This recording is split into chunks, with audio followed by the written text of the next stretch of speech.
તમામ મહત્વના સમાચારથી બુલેટિનની શરૂઆત કરવી છે, પરંતુ પહેલા સમાચાર અમરેલી લેટર કાંડને લઈને સૌથી મોટા સમાચાર અહીંયા મળી રહ્યા છે કે જ્યાં દિલીપ સંઘાણી દ્વારા એક પત્ર લખાયો છે સીએમને। હવે રાજકારણ ગરમાયું છે। આપને વિગતો આપી દઈએ કે જ્યાં દિલીપ સંઘાણીએ સીએમને પત્ર લખ્યો હોવાની વિગતો છે। ફરિયાદીના નાર્કો ટેસ્ટ કરાવવાની પણ માંગ કરાઈ છે। દિલીપ સંઘાણીએ પણ નાર્કો ટેસ્ટ કરાવવા તૈયારી દર્શાવી હોવાની વિગત છે। અમરેલી પોલીસે કામગીરી દબાણ હેઠળ હોવાના આક્ષેપ છે। હાઈકોર્ટના નિવૃત્ત જજની અધ્યક્ષતામાં તપાસ કરવાની પણ માંગ કરી છે। મનીષ વગાસિયાએ ભાજપના નેતાઓના નામ સાથે ઉલ્લેખ કર્યો છે।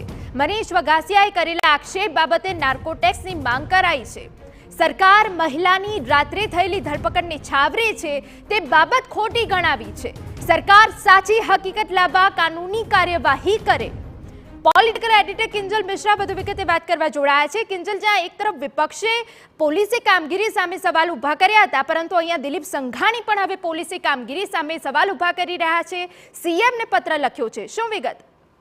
देखो, પહેલાથી અમરેલીની જે આખી રાજનીતિ રહી છે તે અટપટી રહી છે। આ સમગ્ર મામલો પોલીસિંગનો હોવા છતાં પણ રાજકીય રંગ છે તે છેલ્લા ઘણા સમયથી અપાઈ રહ્યો છે। દિલીપ સંઘાણી આ એ જ નેતા છે કે જ્યારે અમરેલીમાં વિધાનસભાની ચૂંટણીમાં ટિકિટોથી લઈ અને હંમેશા જ્યારે પણ વાત આવતી હોય છે ત્યારે હંમેશા દિલીપ સંઘાણીનો મુદ્દો છે તે ચર્ચાતો હોય છે। જ્યાં સુધી લેટરકાંડની વાત છે તો જ્યારે જે આ યુવતીની વાત કરવામાં આવી રહી છે તો એ યુવતીના તરફેણમાં કે તેમના વિરોધમાં જે તે સમય સુધી પાટીદાર અનેક નેતાઓએ મૌન પાડ્યું હતું, પરંતુ જ્યારથી જે મનીષ વગાસિયા છે તેમને આક્ષેપ કર્યા છે ત્યારે આજે વધુ એક વખત દિલીપ સંઘાણીએ મુખ્યમંત્રીને લેટર લખ્યો છે અને તેની સાથે જ ફરિયાદી અને કેસમાં પણ જોડાયેલા હોવાની શંકા છે તે વ્યક્ત કરી છે અને નાર્કો ટેસ્ટ ફરિયાદીનો પણ થવો જોઈએ તે પ્રકારની પણ વાત કરી છે।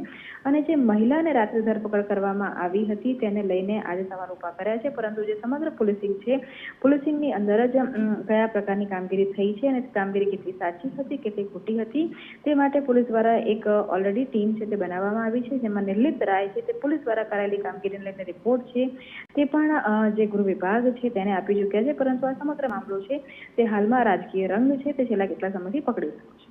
બિલકુલ, આભાર કિંજલ। તો અમરેલી પોલીસે કામગીરી દબાણ હેઠળ હોવાના પણ અહીંયા આક્ષેપ થયા છે।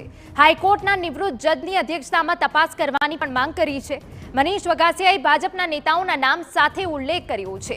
મનીષ વગાસિયાએ કરેલા આક્ષેપ બાબતે નાર્કો ટેસ્ટની માંગ પણ અહીંયા કરાઈ છે। આજે પત્ર લખવામાં આવ્યો છે તેમાં કેટલાક મુદ્દાઓનો ઉલ્લેખ કરવામાં આવ્યો છે।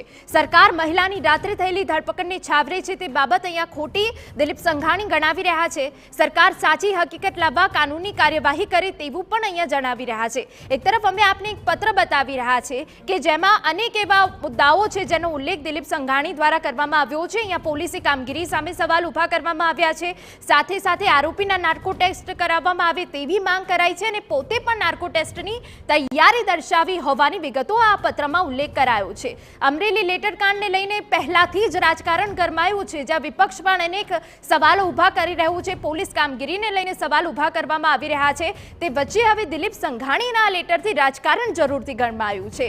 અમરેલી પોલીસે કામગીરી દબાણ હેઠળ હોવાના આક્ષેપ કરાયા છે કે સામાન્ય વ્યક્તિના ઇશારે પોલીસ આ પ્રકારની કામગીરી ન કરે તેવો પણ અહીંયા ઉલ્લેખ આ પત્રમાં કરાયો છે અને હવે આગળની કાર્યવાહી કાનૂની વ્યવસ્થા પ્રમાણે થાય તે પ્રમાણેનો આ પત્રમાં ઉલ્લેખ કરવામાં આવ્યો છે। સાથે સાથે હાઈકોર્ટના નિવૃત્ત જજની અધ્યક્ષતામાં તપાસ કરવાની પણ માંગ કરી છે।